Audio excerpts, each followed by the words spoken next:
बैतुन घर, हमारी वोकैबुलरी इंशाल्लाह ताला इसी तरह बनेगी। जो छोटे छोटे लफ्ज़ आप यहाँ पर बोर्ड पर देखें वही आप याद करें, उन्हीं अल्फाज को हम अपनी मुख्तलिफ एक्सरसाइज में इंशाल्लाह ताला इस्तेमाल करेंगे। ठीक है, इसी तरह आपकी वोकैबुलरी जो है वो बढ़ सकती है। वैसे कभी भी ऐसा नहीं होता कि इंसान डिक्शनरी खोल के बैठ जाए और अल्फाज याद करना शुरू कर दे, वो इसी तरह पढ़ते पढ़ते जो है मुख्तलिफ अल्फाज जो है वो किसी भी ज़ुबान के सीखते हैं। बैतुन घर के माना में इस्तेमाल होता है, और इसकी हालत नसब जो है वो किस तरह लिखेंगे हम?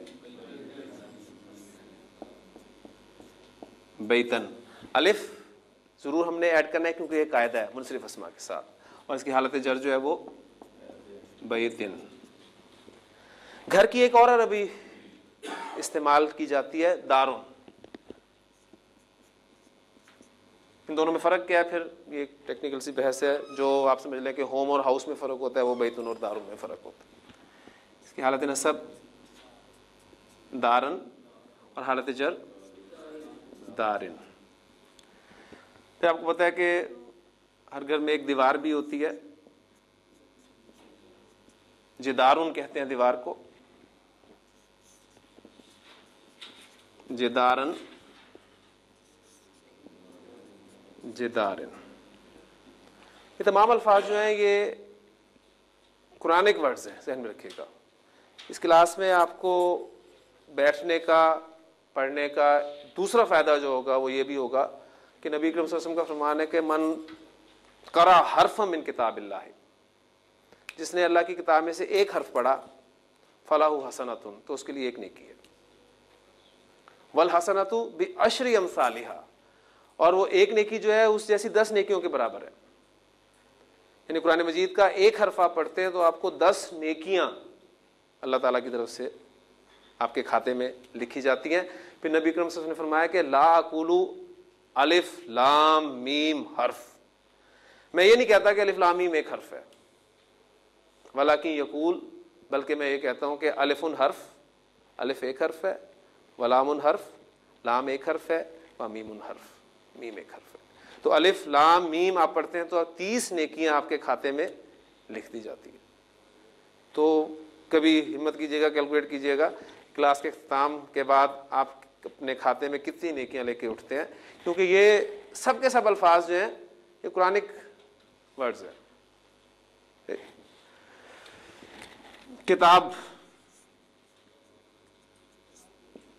किताबुन,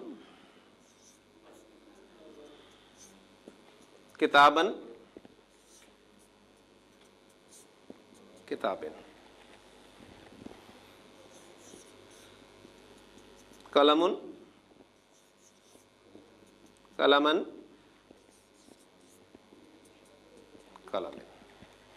ठीक हो, काफ़ी एग्जांपल्स होंगी। आपको कायदा अल्हम्दुलिल्लाह जहन में बैठ चुका है कि ये मुनसरिफ अस्मा की बात हो रही है जिनकी अलामत तनवीन है, और ये अस्मा 3 एराबी हालतों में 3 शक्लें इख्तियार करते हैं, और हालत नसब में 2 ज़बर के बाद इनके साथ एक अलिफ का इजाफा होता है। ये कायदा है, और मैंने आपको पहले दिन भी कहा था और दूसरे दिन भी याद करवाया था कि आप जब भी अरबी ज़ुबान का कोई कायदा पढ़ें तो उस कायदे के लिए एक्सेप्शन की खिड़की जहन में ज़रूर खुली रखिएगा। अब चूँकि ये कायदा है लिहाजा इसका एक्सेप्शन भी ज़रूर कोई ना कोई होगा कि कुछ अल्फाज ऐसे होंगे जिनके आखिर में हालत नसब में 2 ज़बर के बाद अलिफ ऐड नहीं होगा। अब मैं आपको इस कायदे के एक्सेप्शन जो कि 2 हैं वो बताने लगा हूँ। आपने खुद नतीजा निकालना है कि ये कौन से अल्फाज हैं इनके आखिर में 2 ज़बर के बाद अलिफ नहीं आ रहा। अल्फाज में लिखता हूँ आपके सामने। जन्नतुन, जन्नतन, जन्नतिन।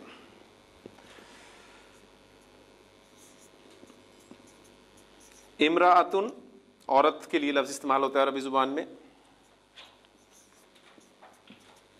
इमराअतन, इमराअतिन।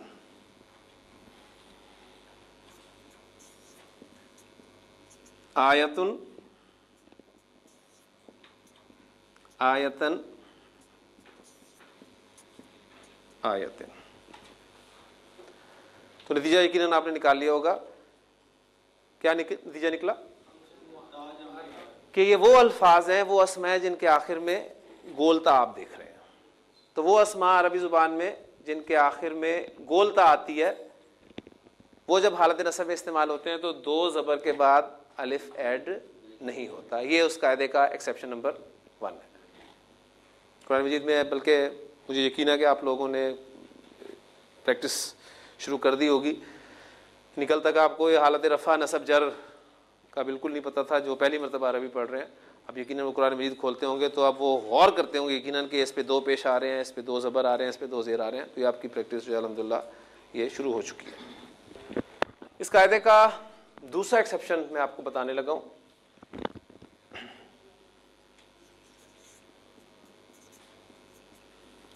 समाउन के माने ही हैं आसमान के। समाअन, समाइन।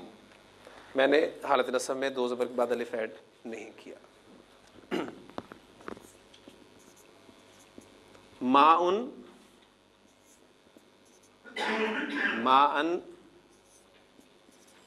माइन, पानी।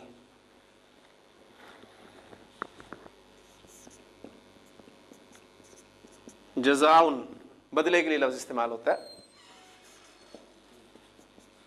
जज़ाअन, जज़ाइन। अजी कोई नतीजा निकलता है? यानी आपने नतीजा निकाला कि इस्म के आखिर में हमजा आ जाए। ठीक है, ये आपने नतीजा निकाला। अब मैं कोशिश करता हूँ कि नतीजा जो आपने निकाला उसे गलत साबित करो।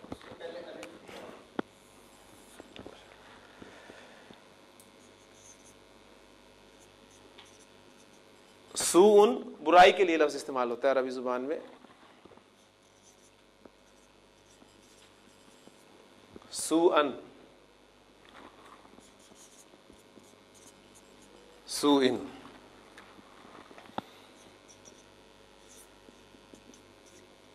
शैउन, शैअन, शैइन। तो कायदा जो बहुद्दीन साहब ने बोला कि हमजा आए लेकिन हमजा से पहले अलिफ आए, ये शब्द है। इख्तिताम इन अस्मा का भी हमजा पर हो रहा है लेकिन हमजा से पहले अलिफ नहीं है। यहां पर वाव है और यहां पर या है। कुरान मजीद में शैअन आप अक्सर देखते हैं वो इसी तरह लिखा होता है, अलिफ के साथ लिखा होता है हालत नसब में। तो वो जो कायदा हमने पढ़ा था कि मुनसरिफ अस्मा हालत नसब में इस्तेमाल होते हैं तो दो ज़बर के बाद एक अलिफ ऐड होता है। उस कायदे के दो एक्सेप्शंस हमने पढ़ लिए। अगर इस्म गोलता पर एंड हो रहा है तो दो ज़बर के बाद अलिफ ऐड नहीं होगा, और अगर इस्म के आखिर में हमजा आ रहा है और हमजा से पहले अलिफ आ रहा है तो भी हालत नसब में दो ज़बर के बाद अलिफ ऐड नहीं होगा। क्लियर जी? अब इतना पढ़ने के बाद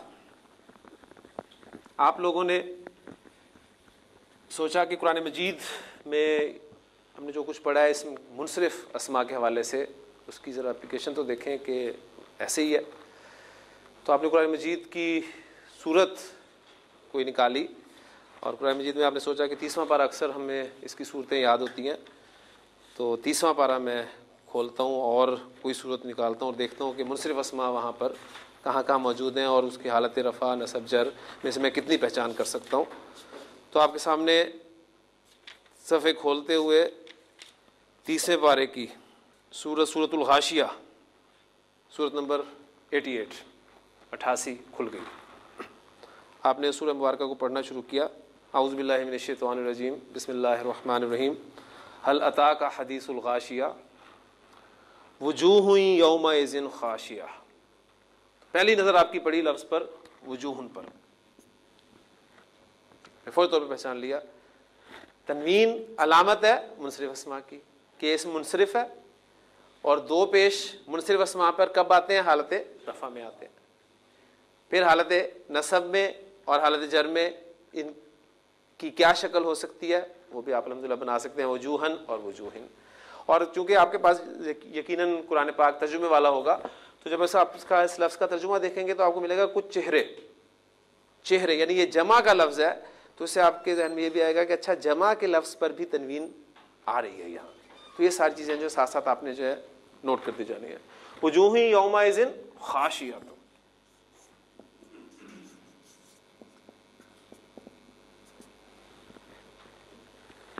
खाशियतुन मुनसरिफ इस्म हालत रफ़ा, और इसकी हालत नसब अब क्या होगी? खाशिया तन, अलिफ ऐड होगा? नहीं होगा। और हालत जर क्या होगी? खाशियतिन। वजूही यौमाइज़िन खाशिया आमिलतुन नासिबत, आमिलतुन नासिबतुन। मुनसरिफ इस्म हालत रफ़ा नसब जर बना लेंगे इंशाअल्लाह ताला। मुनसरिफ इस्म हालत रफ़ा नसब जर आप बना लेंगे, और इस बात को जहन में रखते हैं गोलता आ रही है, लिहाजा हालत नसब में अलिफ का इजाफा नहीं होगा। तस्ला नारन हामियतन, नारन दो ज़बर देखे फौरन पहचान लिया कि मुनसरिफ इस्म है, और अब किस हालत में है? हालत नसब में। अलिफ वो जो हमने पढ़ा था वो नज़र आ रहा है हमें, ठीक। हालत रफ़ा भी आप इसकी बना सकते हैं, वो क्या होगी? नारुन, और हालत जर क्या होगी? नारिन।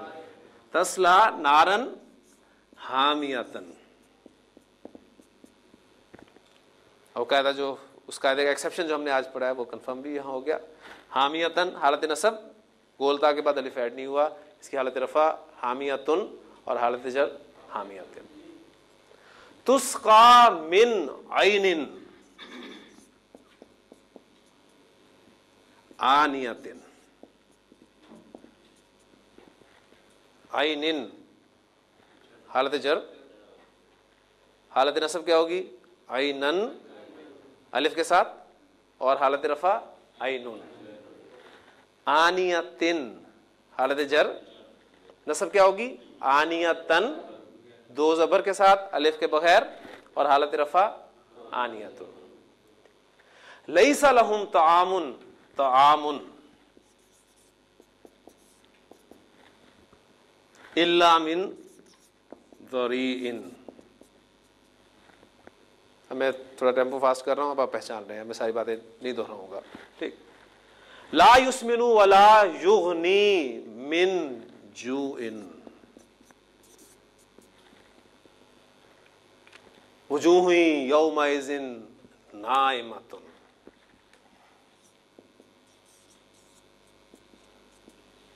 लिसाइहा रादियत,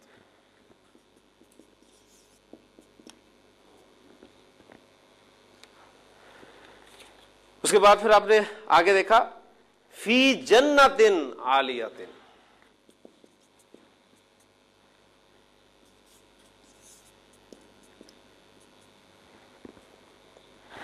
गोलता वाले सारे अल्फाज आपको इस सूरह मुबारक में मिलेंगे। ला तस्माउ फीहा लागियतन, फीहा आइनुन जारियतुन,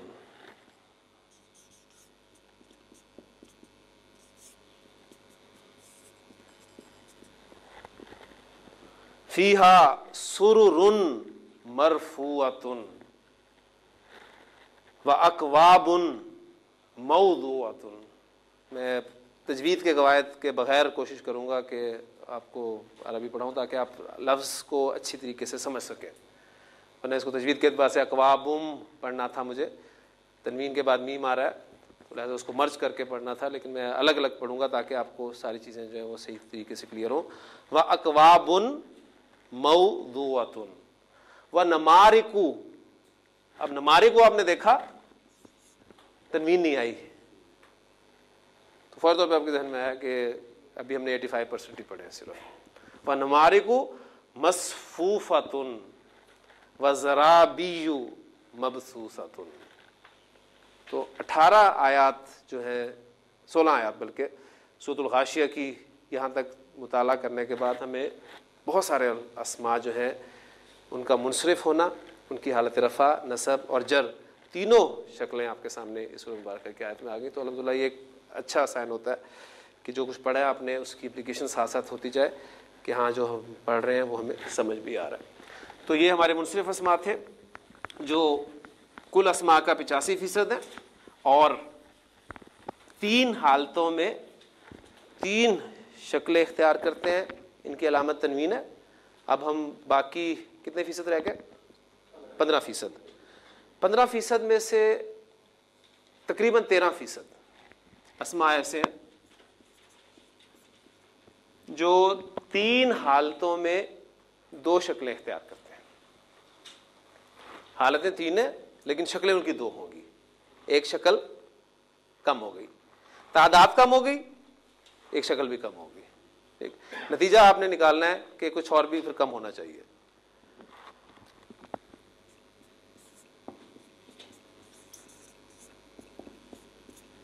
इब्राहिमु, क्या कम हुआ? तनवीन भी कम, एक हरकत भी कम हो गई। 3 शक्लें, तादाद ज्यादा, अलामत डबल।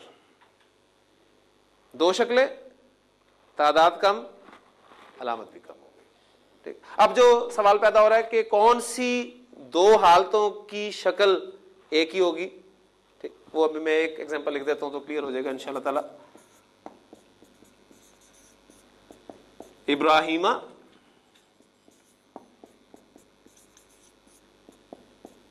इब्राहिमा, इब्राहिमु, इब्राहिमा, इब्राहिमा। तो हालत नसब और हालत जर ये इनकी एक ही है। अब आपको अंदाजा हो जाएगा कि ये अस्मा जो 15%, 13% की हम बात कर रहे हैं, ये अस्मा हालत जर में इन पर जेर नहीं आ रही। ठीक,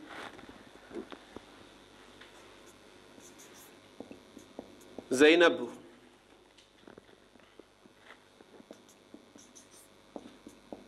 ज़ैनबा, ज़ैनबा। और एक चीज़ आपने और नोट की होगी कि हालत नसब में भी अलिफ, वो जो मुनसिफ अस्मा में आया करता था वो भी नहीं आ रहा, इसलिए कि वो अलिफ जो है वो 2 ज़बर का खासा है। 2 ज़बर होंगे तो वो आएगा। अगर किसी वजह से मुनसिफ इस्म से हमें 2 ज़बर हटानी पड़ जाए, एक रखनी पड़े, वो आगे की बात है, तो वो अलिफ साहब भी गायब हो जाएंगे साथ ही।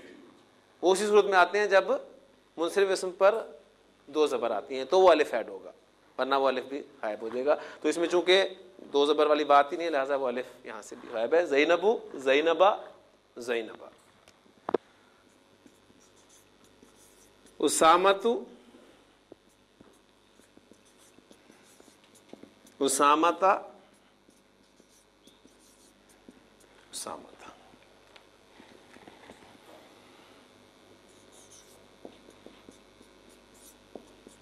जिब्रीलु,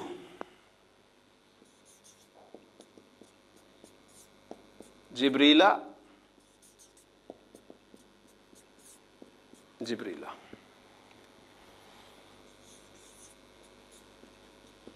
मक्का तु, मक्का था, मक्का था। ये अस्मा आप देख रहे हैं कि 3 हालतों में 2 शक्लें इख्तियार किए हुए हैं। इनकी अलामत सिंगल हरकत है। अब इनका नाम मैं आपको बता दूंगा तो इंशाल्लाह ताला बड़ी जल्दी याद हो जाएगा। वो अस्मा थे मुनसरिफ, ठीक, ये हैं गैर मुनसरिफ।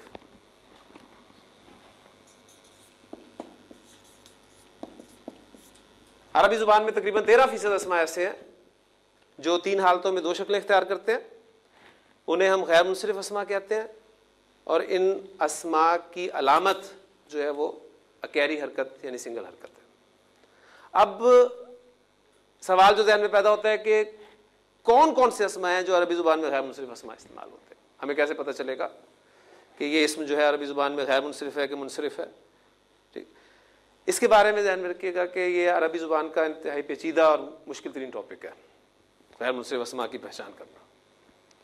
लेकिन चूँकि हम सीख रहे हैं इसलिए मुश्किल तो हमने पैदा करनी नहीं अरबी सीखने में। और वादा मेरा आपसे यही है कि मैंने आपको अरबी पढ़ानी भी उर्दू में, तो आसान अंदाज से हमारे बुज़ुर्गों ने जो हिम्मतें की, मेहनतें की, दिन रात लगाए, अरबी कवायद मुरतब करने में उन्होंने जब अस्मा पर गौर किया तो उन्होंने देखा कि कुछ कैटेगरीज हैं अरबी ज़ुबान में जिन्हें अहले ज़ुबान गैर मुनसरिफ इस्म के तौर पर इस्तेमाल करता है।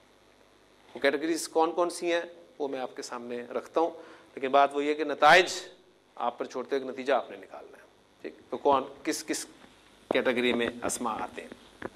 एक एग्जांपल पहली लिखी है आपके सामने, इब्राहिमु, इब्राहिमा, इब्राहिमा। दूसरी एग्जांपल इस्माइलू, हालत नसब क्या होगी इसकी, इस्माइला, इस्माइला। नतीजा निकला अभी। इसहाकू, इसहाका, इसहाका। नतीजा कुछ बना ज़हन में, क्या बना? माशाल्लाह जल्दी आपने निकाले। वो नाम तौर पे इन अस्मा के बाद इंसान जो है वो शायद इस नतीजे पहुंचता है कि बाप बेटों के नाम, क्योंकि असल नतीजा निकालना जो है वही काम होता है। क्योंकि एक मरतबा एक प्रोफेसर साहब जो है वो एक मक्खी पर रिसर्च कर रहे थे और उन्होंने मक्खी का एक पर जो है वो तोड़ दिया। उसके बाद उन्होंने उस मक्खी का दूसरा पर भी तोड़ा और फिर उस मक्खी को कहने लगे कि उड़ जा। मक्खी नहीं उड़ी। फिर प्रोफेसर साहब ने यह नतीजा निकाला कि अगर मक्खी के दोनों पर तोड़ दिए जाएं तो मक्खी सुन नहीं सकती। तो ये अंबिया अलैहिस्सलाम के नाम जो हैं गैर मुनसरिफ इस्तेमाल होते हैं। इसमें मजीद आप गौर करें तो याकूब अलैहिस्सलाम का नाम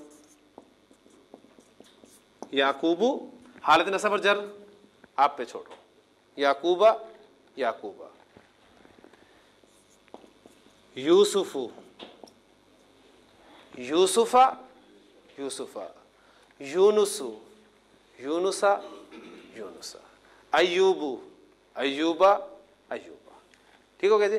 तो पहली कैटेगरी है अंबिया अलैहिमुस्सलाम के अक्सर नाम। जोर किस पे? अक्सर पे। ठीक, वैसे हमें गुंजाइश निकल आती है कि कायदा है कि अंबिया अलैहिमुस्सलाम के नाम गैर मुनसरिफ इस्तेमाल होते हैं। Exception is there. एक्सेप्शन आपके सामने फौरी तौर पे कुछ नाम आगे होंगे जहन में। इस कायदे की एक्सेप्शन जो है वो मैं आपके सामने अब लिख रहा हूँ। हज़रत नूह अलैहिस्सलाम का नाम नूहुन, नूहन, नूहिन। इन्ना अरसलना नूहन इला कौमिही, यकीनन हमने नूह अलैहिस्सलाम को उनकी कौम की तरफ भेजा। तो ये तनवीन आ गई तो मुनसरिफ इसमें। हज़रत लूत अलैहिस्सलाम, लूतुन, लूतन, लूतन। हज़रत हूद अलैहिस्सलाम, हूदुन, हूदन, हूदिन। हज़रत सालेह अलैहिस्सलाम, सालेहुन, सालेहन, सालेहिन। हज़रत शुएब अलैहिस्सलाम,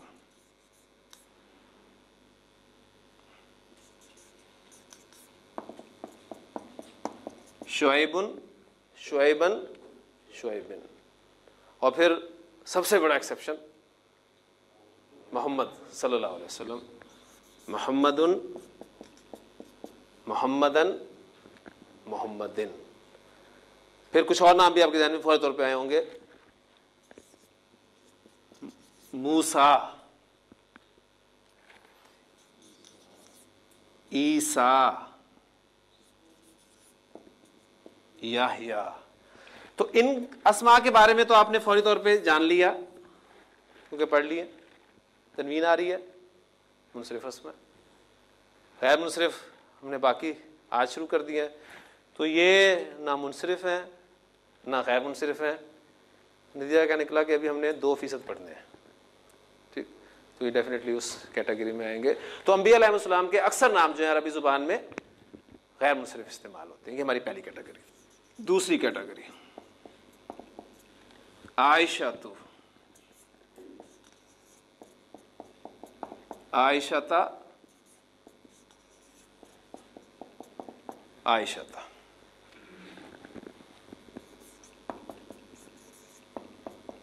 खदीजतु, खदीजता, खदीजता। हफ्सतु, हफ्सता, हफ्सता। हाँ जी, कोई नतीजा निकला?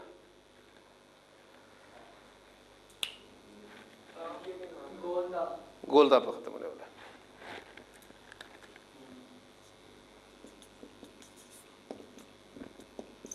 ज़ैनबु, ज़ैनबा, ज़ैनबा। आपका रिजल्ट गलत हो गया। ठीक।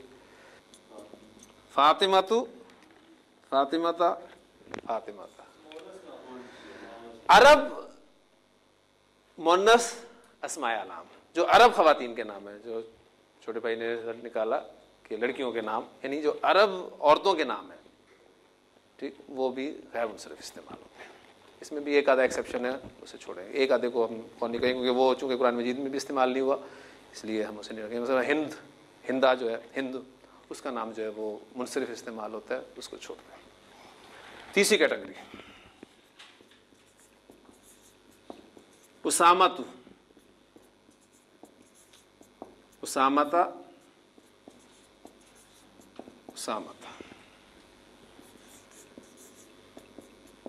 तलहातु, तलहाता, तलहाता।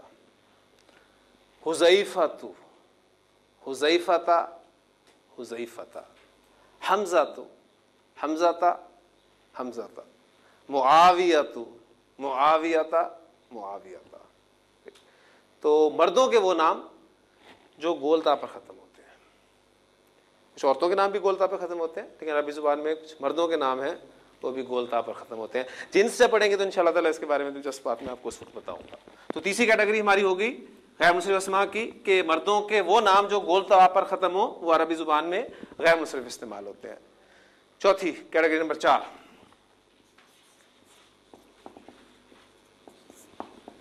उस्मानु, उस्माना, उस्माना। अदनानु, अदनाना, अदनाना। सलमानु, सलमाना, सलमाना। तो मर्दों के वो नाम जो अलिफ नून पर ख़त्म हो रहे हैं, वो भी आपको गैर मुनसरिफ मिलेंगे। इसमें सुलेमान का नाम भी आ सकता है अलैहिस्सलाम का, लेकिन वो चूँकि अंबिया अलैहिस्सलाम में आ जाएगा, ठीक, तो उसे हम वहाँ रख लेते हैं। ये मर्दों के वो नाम जो अलिफ नून पर ख़त्म होते हैं, ये कैटेगरी हो गया। और आपने नोट किया होगा यकीनन कि अभी तक जितनी एग्जांपल्स मैंने आपके सामने रखी हैं गैर मुनसरिफ अस्मा की, सारे के सारे नाम हैं, यानी कि नाम जो हैं वो ज़्यादातर आप देख रहे हैं कि गैर मुनसरिफ इस्तेमाल हो रहे हैं। इसके बाद जिब्रीलु, जिब्रीला, जिब्रीला।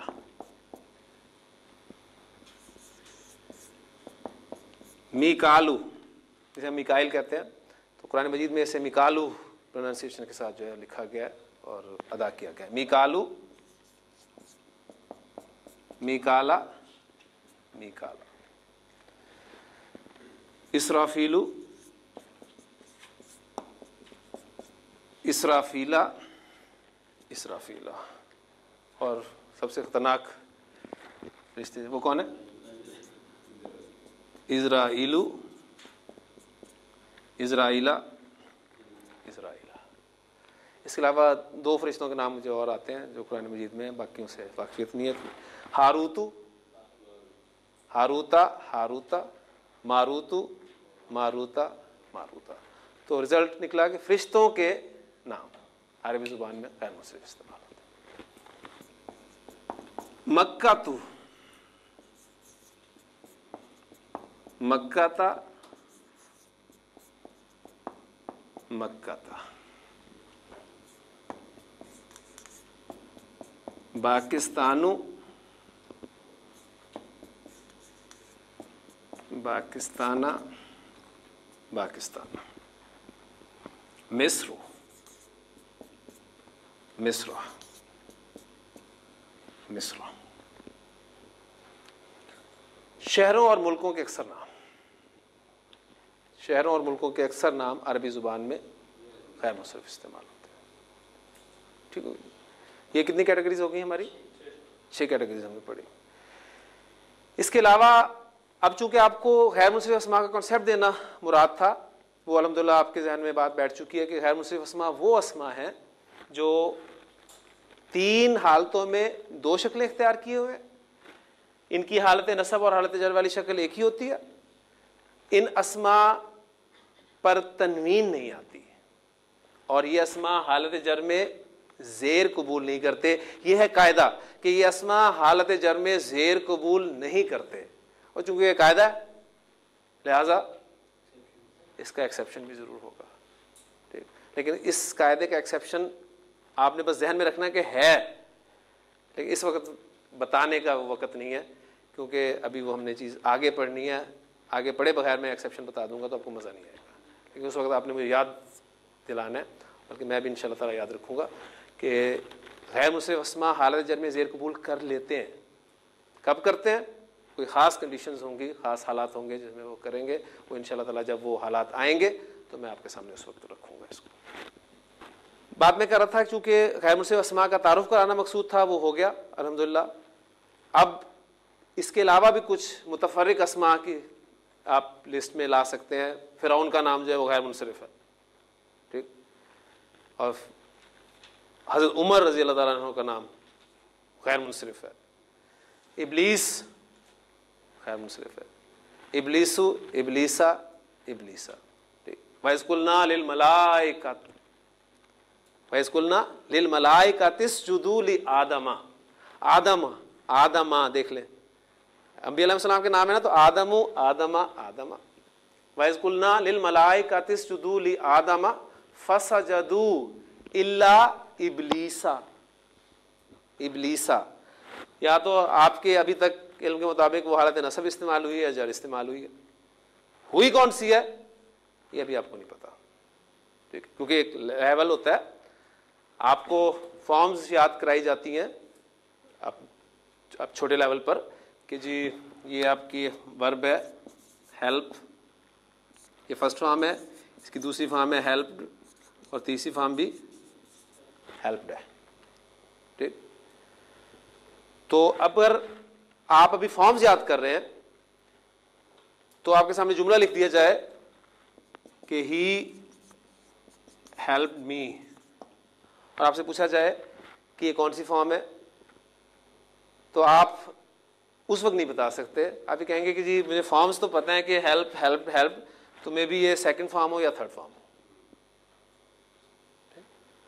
लेकिन जो आप जुमले बनाने शुरू कर देते हैं, टेंसेस आपको आने शुरू हो जाते हैं, फिर आप बताएंगे कि जी ये सेकंड फॉर्म है, ठीक। और यहाँ भी आप इंशाल्लाह ताला बता सकते हैं ही वॉज हेल्प्ड बाई मी, कि यहाँ हेल्प जो है वो थर्ड फॉर्म है। तो इंशाल्लाह अभी हम पहचान कर रहे हैं, ध्यान रखिए, पहचान करने के बाद इंशाल्लाह ताला चीज़ें आपको आसानी से पता होनी शुरू हो जाएगी। फिर अरबी ज़ुबान में आसानी के लिए मैं इंशाल्लाह ताला ये करूँगा कि अब आगे जो भी गैर मुंसरिफ अस्मा की कैटेगरीज कोई और मजीद आएंगी तो मैं सिर्फ आपको बता दिया करूँगा कि ये इसम जो है वो गैर मुंसरिफ है, आपके लिए इतना ही काफ़ी है। आपने बस गैर मुंसरिफ अस्मा के हवाले से बात हमें रखनी है कि इनकी दोनों हालतें, जो मजीद हालतें हैं नसब और जर, वो आपको बनानी आनी चाहिए कि वो आपने ज़बर के साथ ही लिखनी है और उस पर ज़ेर नहीं लगानी, इल्ला ये कि आप आगे मजीद कवायद पढ़ें, जैसे कि सूरह हाशिया की आयत में आया था कि फ़ीहा सुरुरुम मरफ़ूअतुन व अकवाबु मौदूअतुन व नमारिकु, नमारिकु मसफूफ़तुन। अब नमारिकु ये गैर मुंसरिफ इसम है, इसकी हालत नसब और जर आपको बनानी आनी चाहिए, बस आपका ये काम है फिलहाल। नमारिका, नमारिका। ज़राबीयु गैर मुंसरिफ इसम है, ज़राबिया, ज़राबिया, ये आपका काम है। जी 13% अस्मा भी हो गए। मैं चाहता हूँ कि आज हम एराब का टॉपिक अल्लाह की तौफीक से ख़त्म कर दें, हमारे पास अभी 3 मिनट हैं, और जूँ हमारे अस्मा की कैटेगरीज कम हो रही हैं, आप देख रहे हैं कि तादाद ज़्यादा थी 85%, शक्लें ज़्यादा थीं, अलामत डबल थी। दूसरी कैटेगरी पर आए तादाद कम हो गई, शक्लें कम हो गई, अलामत कम हो गई। अब तीसरी कैटेगरी कितनी बचती है? कितने फीसद बचते हैं? 2% अस्मा। तो रिजल्ट्स माशाल्लाह आप तेज हैं काफी निकालने वाले। अब तादाद कम हुई है तो क्या क्या कम होगा? शक्ल भी कम हो जाएगी मजीद। पहले 3 थी, फिर 2 हुई, अब क्या होगा? अब 1 ही रह जाएगी। ठीक। और अलामत पहले डबल थी, फिर 1 हुई, अब कोई भी नहीं होगी। हाजा हालत नसब वजह लिखने की जरूरत है। ठीक। हाजा हाजा जालिका जालिका जालिका। कोई खास अलामत नहीं है, यानी हम ये कह सकते हैं इन अस्मा की कोई खास अलामत नहीं है। ना भी कह सकते जी अलिफ आए जबर आए, इसमें अलिफ आ रहा है, इसमें जबर आ रहा है, फिर आप देखेंगे अल्लज़ी, सारे अल्फाज कुरानिक वर्ड्स हैं। अल्लज़ी अल्लज़ी अल्लज़ी, उलाइका उलाइका उलाइका, तिलका तिलका तिलका। मूसा, अब वो आ गया जो हमने छोड़ा था ना कि भी हमने 2% पढ़ने हैं।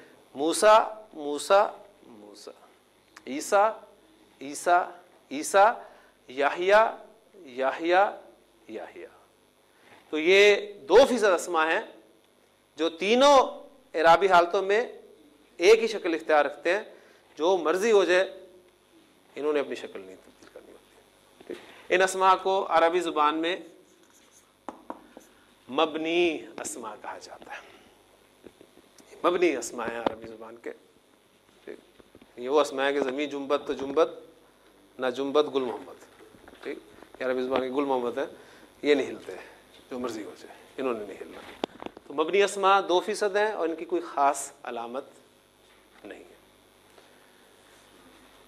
अब वो जो सवाल जहन में पैदा हो रहा है वो काफ़ी क्लियर अल्हम्दुलिल्लाह मेरी वो इंग्लिश के एग्जांपल से हो गया होगा कि 2 शक्लों तक की तो चलो बात समझ में आ जाती थी कि पहचान करना ज़रा है। अब ये एक ही शक्ल है, कैसे पता चलेगा कि हालत रफ़ा इस्तेमाल हुई है, नसब इस्तेमाल हुई है, जर इस्तेमाल हुई है? तो ये भी आपको पता है। फिर अब आपके सामने अगर वर्ड लिखा हुआ हो अलहदा से, तो आप इसे क्या पढ़ेंगे? आप इसे रीड पढ़ेंगे, या कोई आप में से हिम्मत करके इसे रेड भी पढ़ सकता है। अलहदा से लिखा होगा तो पॉसिबिलिटीज है ना, आप इसे रीड भी पढ़ सकते हैं, आप इसे रेड भी पढ़ सकते हैं। लेकिन यहां पर आप इसको क्या पढ़ेंगे जी? यहां भी दोनों पॉसिबिलिटीज हैं हमारे पास कि आप यहां रीड भी पढ़ सकते हैं और रेड भी पढ़ सकते हैं।